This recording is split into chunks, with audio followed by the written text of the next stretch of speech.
Hello, everyone. I'm Grayson Starr. And I'm Chase Broersma. And I'm Daniel Lewis, and we are doing our senior project with Opolo Vineyards, doing inventory management for them. Our technical advisor is Peng Cheng, and our administrative advisor is Dan Waldorf. A little background on Opolo Vineyards. It was established between 1994 to 96. They have sites in both west and east side of Paso Robles where they grow grapes. Opolo was officially the 18th winery established in Paso Robles a while ago. Now it is a booming industry with over 300 different wineries all over the Paso Robles area. Owners Rick Quinn and Dave Nichols uh, were neighbors in Camarillo and began winemaking in their backyards for their wives and friends. And Opolo was kind of created as a hobby gone out of control. Opolo now produces over 80,000 cases per year, as well as it can be found in Costco's across the nation, and is one of the largest vineyards in the Paso Robles area. The biggest problem Opolo currently is dealing with is with their inventory system and inventory management of their wine. A lot of the issues come from them misplacing bottles, taking too much time looking for bottles, kind of an unsafe environment for working where workers can easily strain themselves by picking up heavy objects in uncomfortable areas, as well as customer dissatisfaction from waiting too long to pick up products or inventory being too low or out of stock. Here are a few images of the Opolo tasting room facility as they have the patio, some of the bar space with bottles behind it, as well as their barrel room.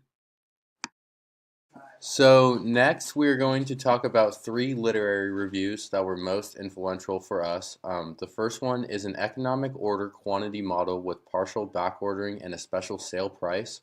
So, this talks about how you modify the traditional economic order quantity model, and it takes into account backordering and discount pricing.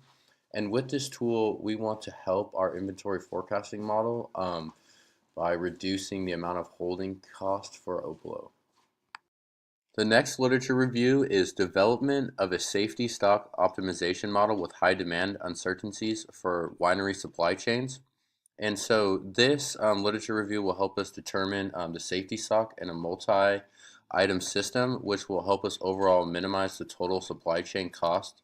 It helps us deal with the placement of safety stock in wine supply chain, so that way we are able to maintain the required service level, and also deals with the high demand uncertainties that Opolo faces, such as wine sales vary seasonally and weekend to weekend, and as well as poor customer satisfaction levels. The final literature review we are going to be talking about today is the effective zero inventory ordering policies for the single warehouse multi-retailer problem with piecewise linear cost structures. And this deals with simple inventory policies and transportation strategies that satisfy varying demands, which is very important to us since wineries' inventory flow is seasonal and affected by holidays. The implementation of this policy would help prevent products from going out of stock. A quick note about our data. The data ranges from July 16th, 2017 through February 11th, 2018. All figures are in cases, which contain 12 bottles, and decimals are rounded based on cases. For example, an order of 5.7 is 5 cases and 8 bottles, with a total of 68 bottles of wine. This is the old system that Opolo used to use to document their order quantities, sales, and their on-hand inventory. A couple issues with this system is that it's hard to read. You can't go back and look at previous year's data, and you're not able to analyze and perform any statistical analysis on the data. It also causes a lack of communication within the company. This is our new redesigned spreadsheet that Opolo will be using in the future to document their sales on hand and order quantities. It allows the user to easily view data from years past. You can input the data into pivot tables and perform very easy statistical analysis. You can easily send this data to various departments in the business. This graph shows Opolo's sales by events. Events and holidays tend to increase the number of customers that visit the tasting room. As you can see, event number 5, the Harvest Festival, is Opolo's largest event of the year.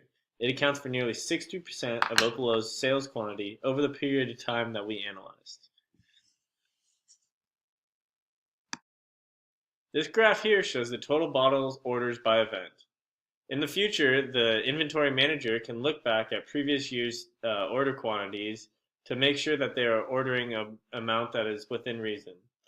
They can also look at sales data to make sure that they have stock to accommodate the demand that they expect. In this slide, we see the order quantity by month for bottles that Opolo orders from their warehouse. Through this slide, we're able to see seasonal trends as September begins to increase throughout October and a nice little drop into November. This helps Opolo identify seasonal trends and predict when to order more wine.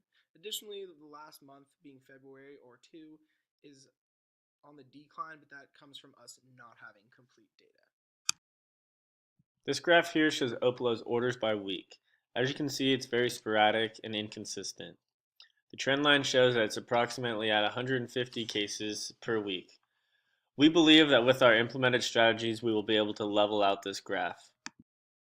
So here are a few photos of what the current Opolo warehouse looks like. As you can see, there's boxes kind of randomly stacked everywhere. There's post-it notes just kind of randomly placed. There's boxes piled on top, which, as you can see, Chase trying to grab on the right picture would be pretty dangerous. There's an extension cord that is at your neck level. So all around, it's a pretty unsafe environment. So we wanted to do something about that.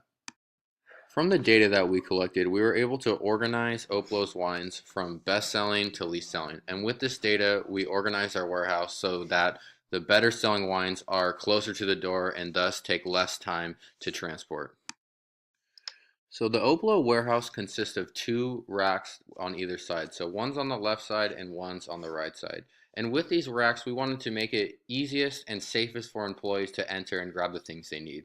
So we have positioned the best-selling wines closest to the door so to reduce the amount of time that the employee has to carry them to the tasting room.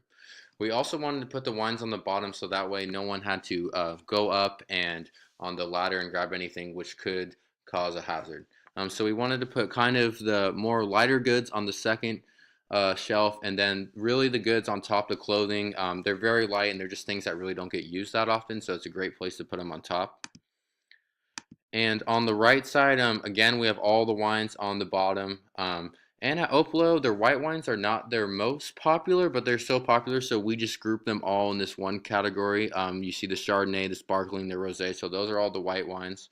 And then we have the other popular wines that are on the bottom. And then once again, kind of heavier materials, but still non-used on the second, and then the lightest materials on top. Lastly, for our business case, we've been put in charge of potentially creating a new position of a bottle runner for the tasting room. This will allow tasting attendants to constantly stay in front of their customers, never have to walk into the back office and leave their customers unattended. How we're planning on calculating the cost-saving effects of a bottle runner, we've been taking time studies of the average amounts of time that customers will stay in the wine tasting room, as well as the average time that a tasting attendant has to leave their customers in order to pick up wine, box it, package it, and as well as put together wine club sales, which is very costly and can lead to upset customers and loss of business. All in all, we haven't fully finished collecting all this data, but we will definitely present it at our in-person presentation, and we look forward to finding out our results. Thanks for watching.